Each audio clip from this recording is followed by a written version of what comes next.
Thank you for tuning in. This is Shekama from Blog TV, your host, Kevin Cardinale. This is part two of my economic solution. I don't know if I'll make any more parts, but this is part two.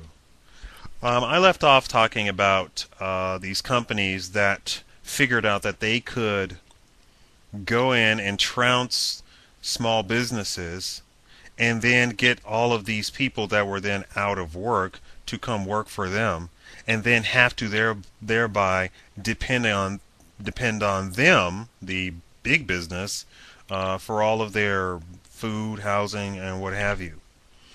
And then I said that once these big businesses then go out of business, then we're all left holding the bag, because now we no longer have the Ma and Pa laundry. We no longer have the Ma and Pa pizzeria.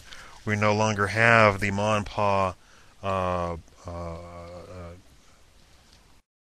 parts store or what have you.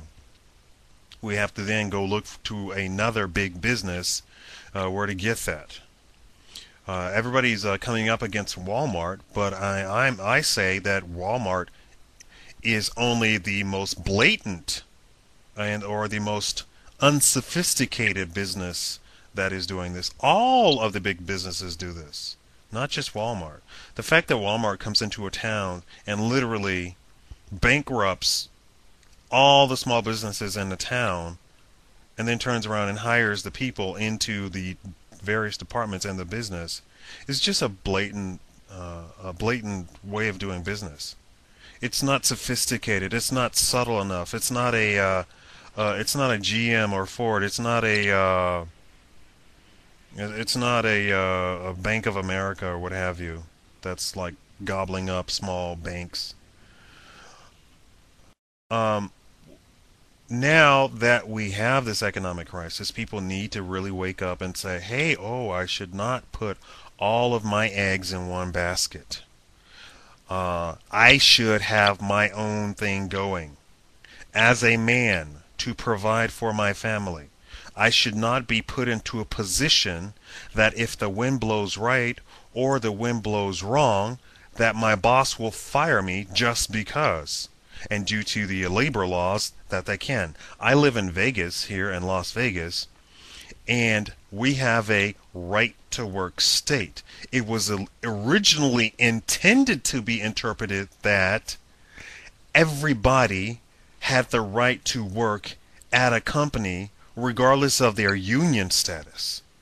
But the companies have switched this law around to such a degree that they now interpret it as the company can now fire you without cause, without reason, without any justification. Whereas before, due to the unionization of a lot of the businesses here in Las Vegas, they had to provide a reason. And the non-union workers were benefiting from the union people in the companies, because the unions still, you have to have a right or a justification for firing one of their union members. The non-union workers were before benefiting from that, but because of this law and the now underhanded interpretation of it, now companies can fire people at will. Um, and let me just briefly digress about that point. I worked in several casinos here, and it's a really blatant racket. You would get your benefits on the 31st day of employment. So they would systematically hire you and fire you before day 30, and then tell you to your face you can apply for another position in the company. What company would fire you and then say that you could work somewhere else in the company? None.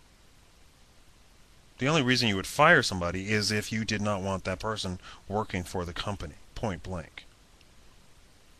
Um, I don't assume that this is a isolated case or incident uh, in the employment practices across American companies.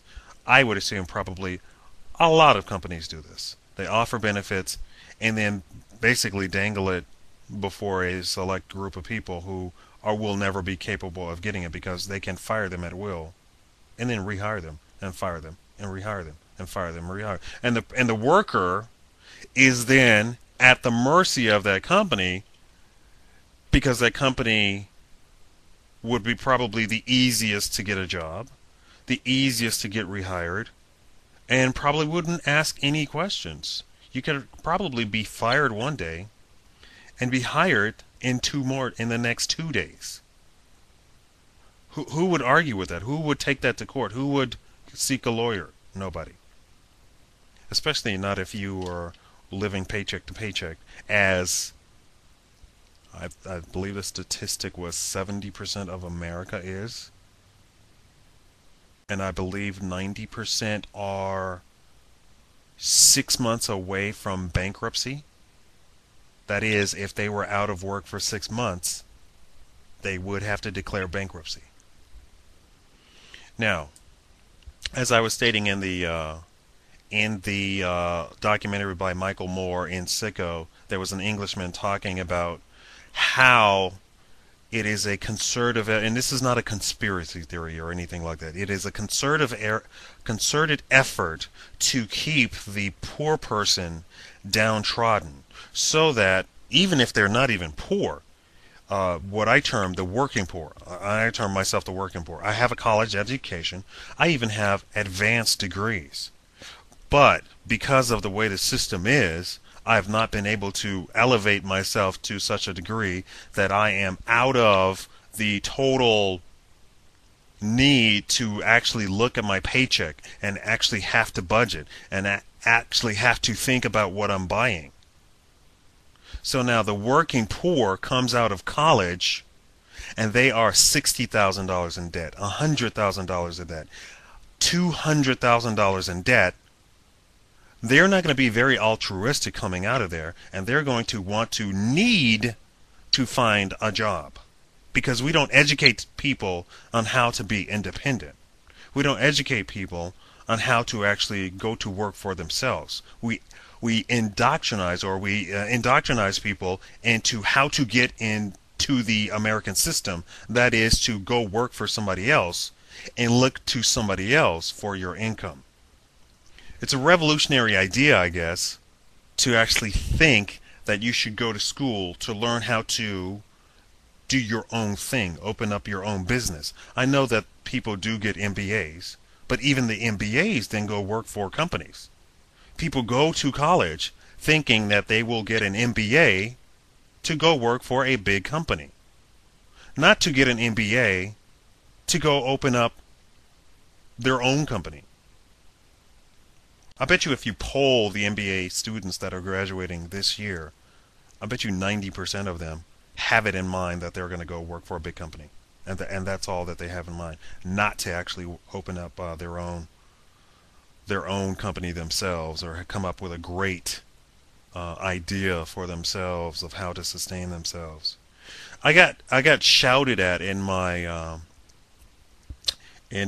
channel last night because I said that we should have an economic system where everybody should be rewarded for their hard work, and we should not be paying into socialized